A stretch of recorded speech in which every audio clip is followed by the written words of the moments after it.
The movie begins with the narrator discussing the chaotic and violent times in America in the 1970s. The political and social situation was unstable, and demonic cults were on the rise. During the turmoil, a late-night talk show called Night Owl was launched in 1971 with a host named Jack Delroy. Night Owl competes for the most popular show with The Tonight Show starring Johnny Carson. Over time, Jack's show also began to gain popularity, and the public grew fond of it. He helps an anxious nation forget its trouble. The following year, in 1972, he signed a 5-year deal with UBC Channel's owner. Jack's biggest supporter was his wife, Madeleine, who was a stage actress. They appeared to be the happiest couple, and were adored by the entire country. During this time, rumors circulated that Jack was involved in a group called The Grove, an elite California organization for wealthy and influential men located in the woods. Their members consisted of many powerful industrialists, entertainers, politicians, and businessmen.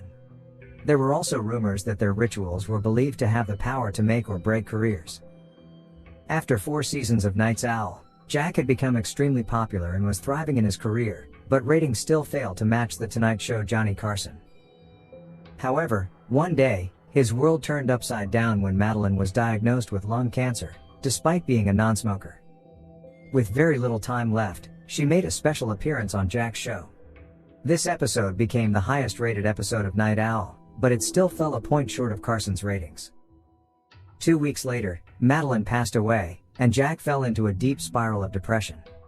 His show began to suffer in ratings, and one day he simply vanished.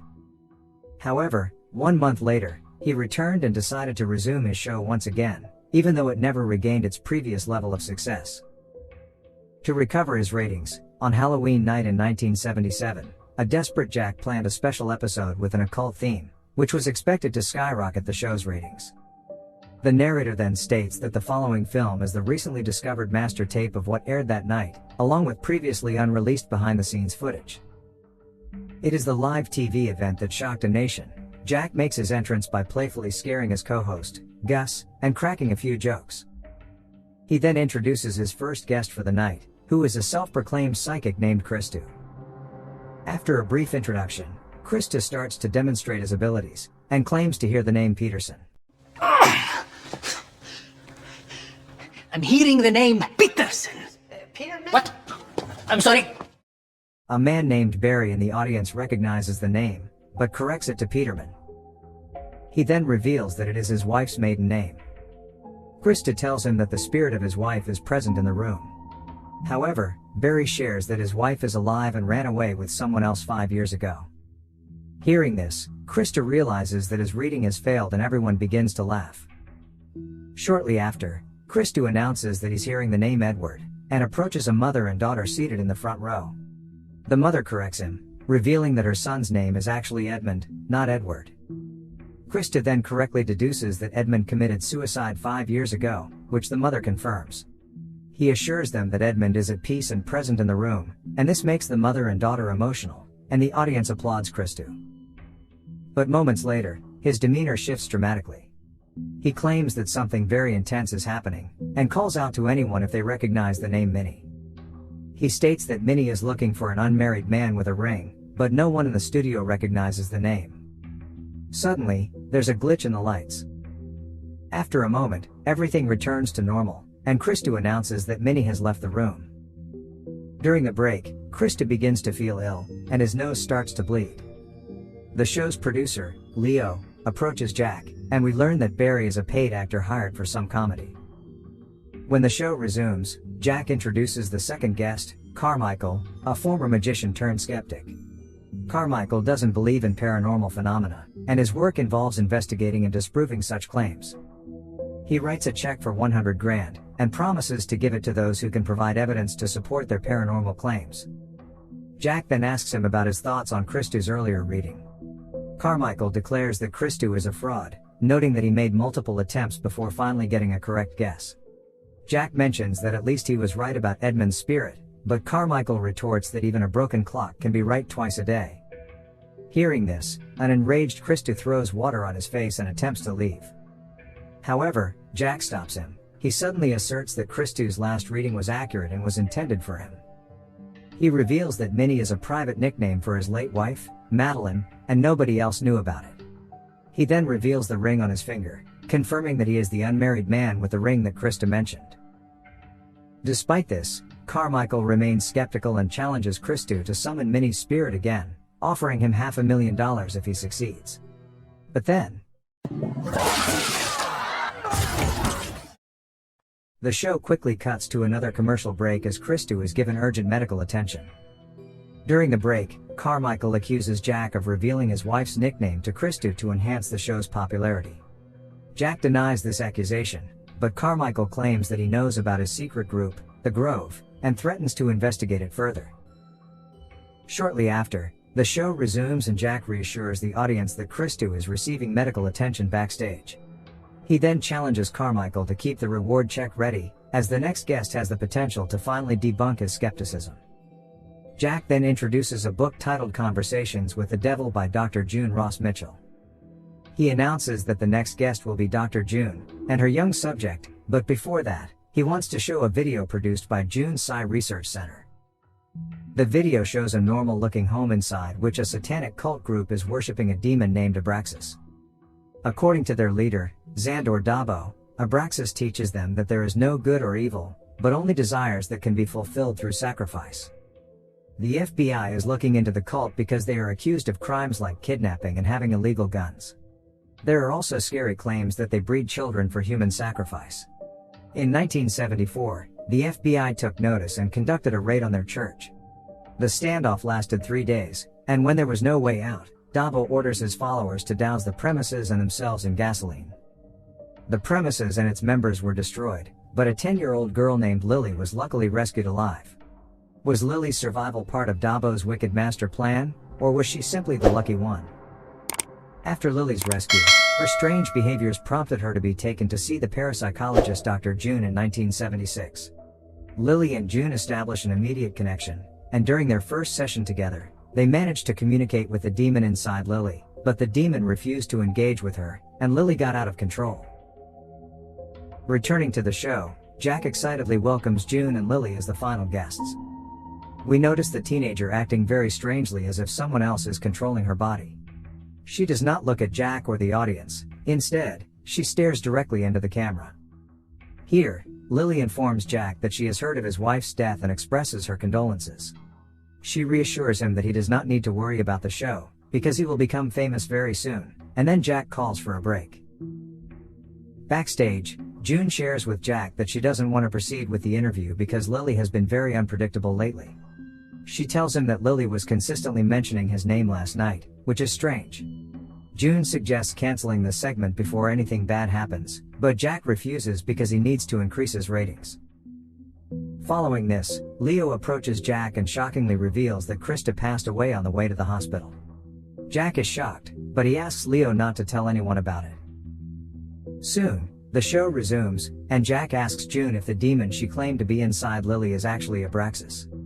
June clarifies that it's just a minor deity who serves Abraxas.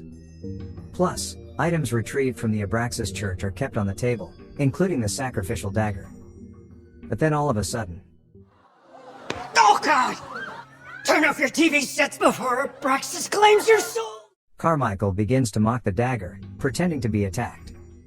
Seeing this, June becomes angry, and Jack asks Lily about the name of the demon inside her. She says she calls him Mr. Wriggles, because he kind of wriggles his way inside her head, and then he wriggles his way out. All of a sudden, an instrument starts playing very loudly, disturbing everyone. The sound becomes so loud that even the glass breaks, and Gus attempts to turn off the instrument but receives an electric shock. Seeing this, Carmichael eventually unplugs the speaker cable, claiming that it was caused by interference from their PA system. However, Lily insists that it was Mr. Wriggles who did it. Jack then asks if Mr. Wriggles is present, and if it is okay to invite him on the show. June is clearly against this idea, as it could be dangerous, but Jack remains adamant. Even the audience starts to insist, despite the fact that summoning him requires a carefully controlled environment. Left with no choice, June reluctantly agrees, but asserts that she will only conduct the session if Jack's crew and the audience cooperate fully. During another break, June expresses her frustration to Jack for putting her in a tight spot. Meanwhile, Carmichael continues to mock her beliefs, so Jack reassures June that this is her opportunity to prove people like him wrong. Moments later, Gus urges Jack to stop before something terrible happens, but Jack refuses to listen, explaining that he's doing this to save their show. After the break, the conjuring session begins, and Lily is securely tied to a chair.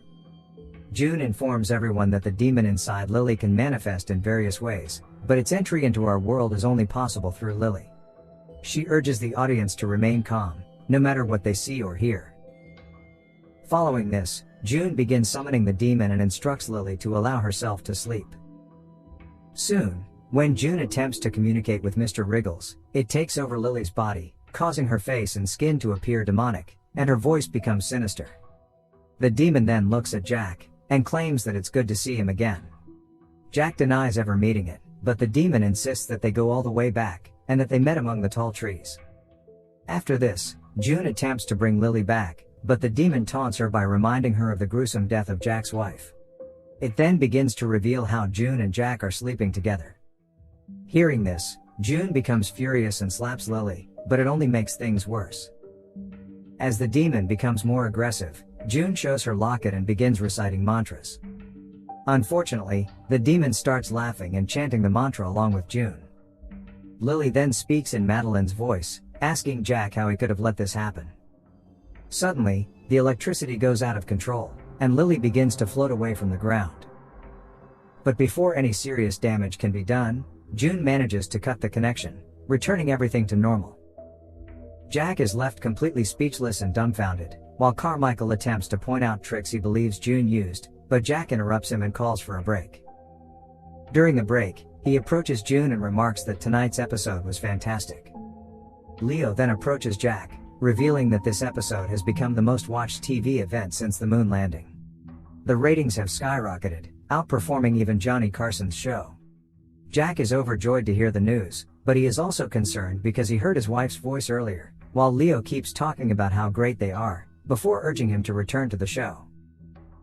In the next scene, the show resumes, and Carmichael claims that there is no demon inside Lily, but that she has been hypnotized and manipulated by June to behave erratically.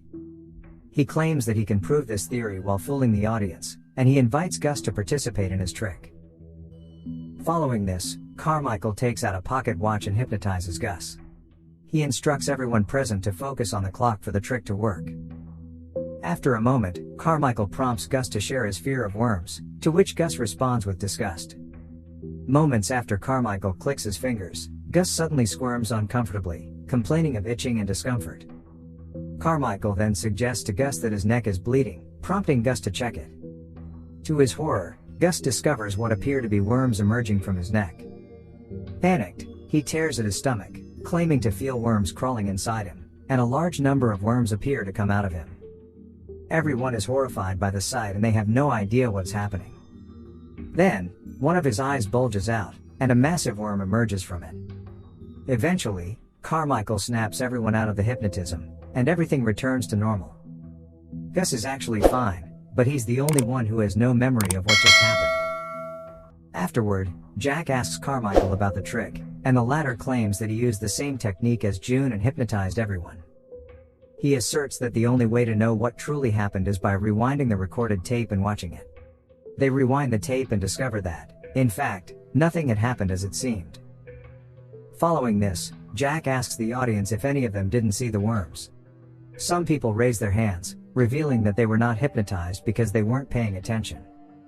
Carmichael has now proven his point, but Lily asks Jack to rewind the tape of Lily's session to check if June also employed the same trick.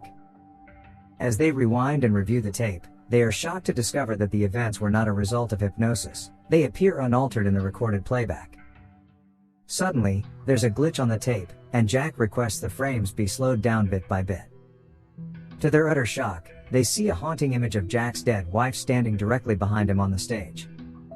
But Carmichael remains skeptical and accuses Jack of orchestrating the entire situation. Just then, Lily begins trembling, and electricity starts running all over her body, right before the lights turn off for a moment. When they turn back on, a lightning bolt moves around the studio ceiling and connects with Lily. Her head splits open in two halves, emitting a strange glow, and the demon within her twists Gus's head and kills him. It then turns its attention to June, and throws Jack away. It slashes June's throat, also killing her. Witnessing all this, Carmichael finally becomes a believer and starts praying. He tries to give his check to the demon, but the demon makes the check vanish and then burns Carmichael alive. The whole audience is running for their lives, and Leo whisks Jack away backstage. But then, Jack finds himself transported to a nightmare-like world, where he relives moments from his past. Here's Mr. Midnight, Jack Terrible!